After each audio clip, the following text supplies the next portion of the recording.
So today we are going to work on functional groups. And the first functional groups we're going to talk about are the alcohols and the ethers. Alcohols and ethers, and they both contain oxygen. Oxygen is an element in group 6A. It's got 6 valence electrons, and oxygen tends to have 2 bonds and 2 lone pairs.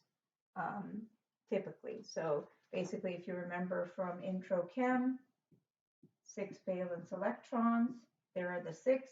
So this is a pair, and then this is non-bonding, and then this one can form a bond, and this can form a bond.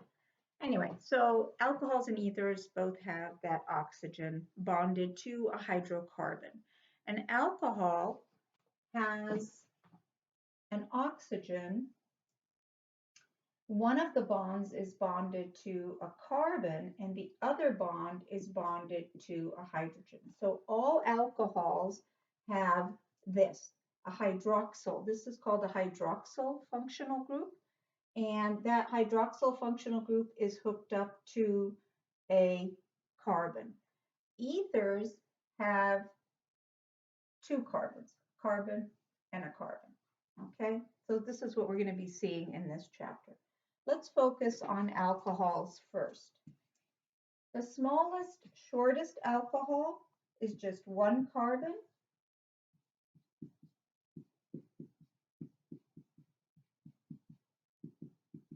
The reason I'm doing this bent angular is because the geometry around the oxygen, you've got 4 areas of electron density, 2 lone pairs. It's a bent angular geometry. This is tetrahedral. But, you know, this is the shortest alcohol. You don't have to draw it like that. You can just go ahead and draw it this way, this, but technically this is the way it actually looks. This is the shortest alcohol. The shortest ether is going to have an oxygen in between 2 carbons. So this is the shortest ether.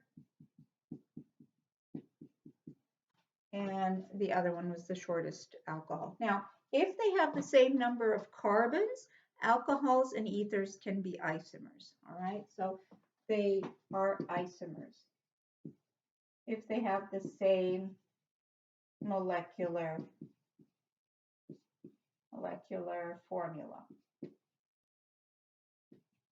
So this is an ether. If I have 2 carbons, here's 2 carbons. And this is an alcohol. If you count the number of carbons, number of hydrogens, and number of oxygens, this would be C2.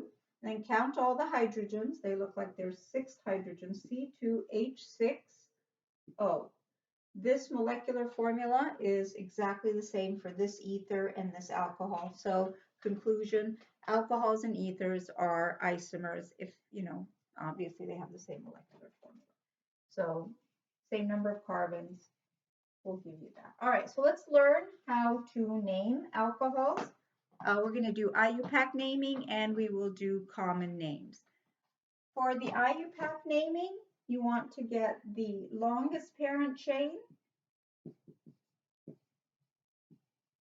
that contains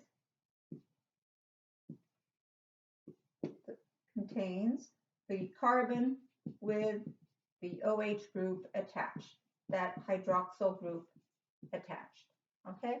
And what you're going to do is you're going to have priority for that carbon that has the OH group, meaning you're going to number it so that the carbon that has the hydroxyl group has the lowest possible number. It takes priority over substituents. It takes priority over double bonds and triple bonds.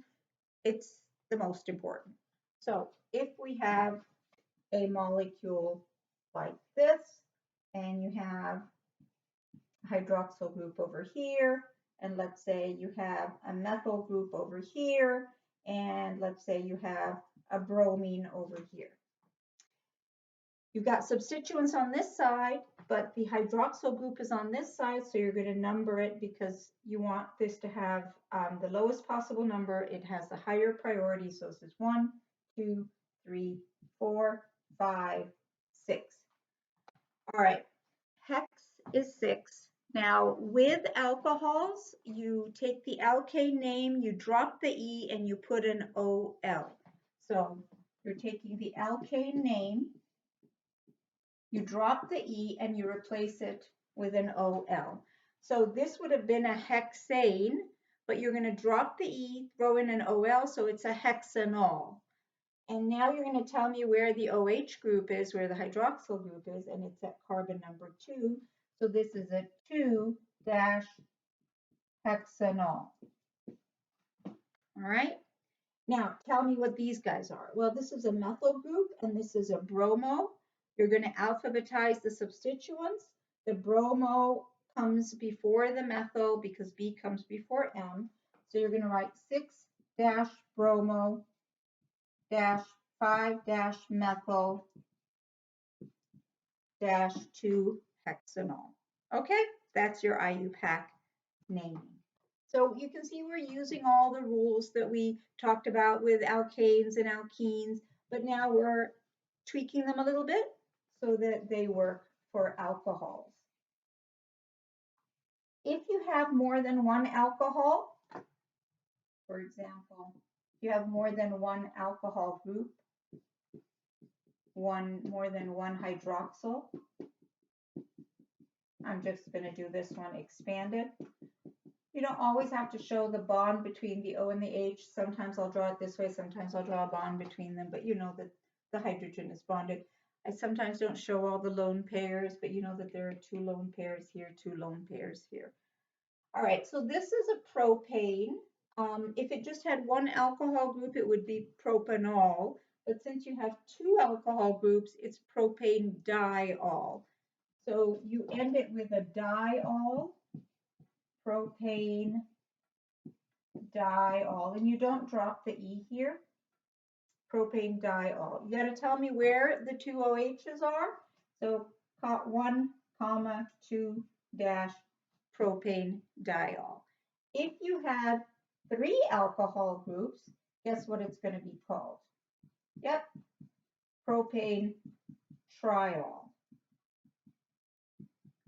All right, so this one over here is 1, 2, 3 dash propane triol. These are a couple of common names that I want you to know. This one, the common name is glycerol. So IUPAC is 1, 2, 3 propane triol. Let me move this a bit so you can see it. IUPAC is 1, 2, 3 propane triol. The common name for 1, 2, 3 propane triol is glycerol. You guys have heard of triglycerides. So the glyceride portion of the triglycerides is this glycerol. That's what this is. We're going to be using organic when we talk about biochemistry later on. You'll be seeing this in the lipid chapter when we talk about triglycerides. All right, this over here, 1, 2 propane diol, this is called propylene glycol. That's the common name, or the common name. Okay, and I think I have one more common name for you guys. Let me erase this. One more common name.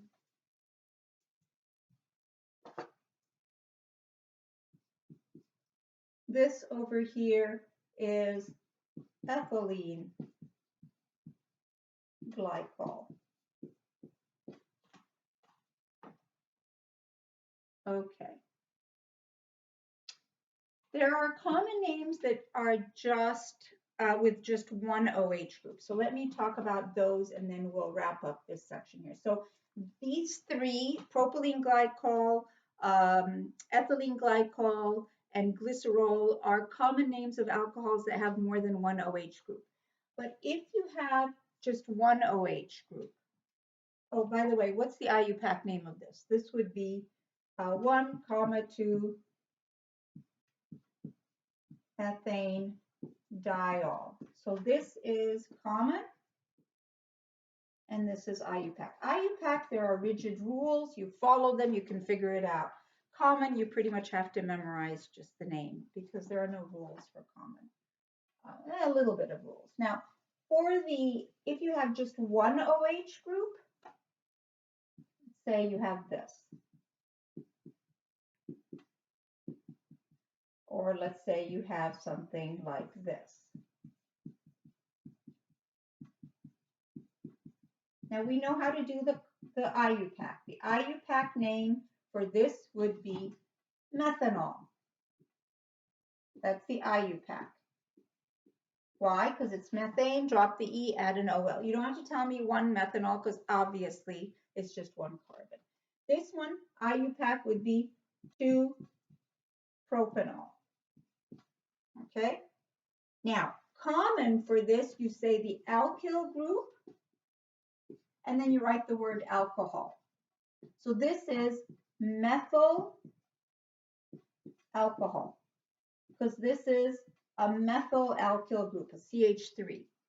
This one over here, can you guys recognize what this alkyl group is? It's a 3-carbon, but it's connected in the middle. Remember, 3-carbon is propyl, but if it's connected in the middle, it's isopropyl. So what we just did here was isopropyl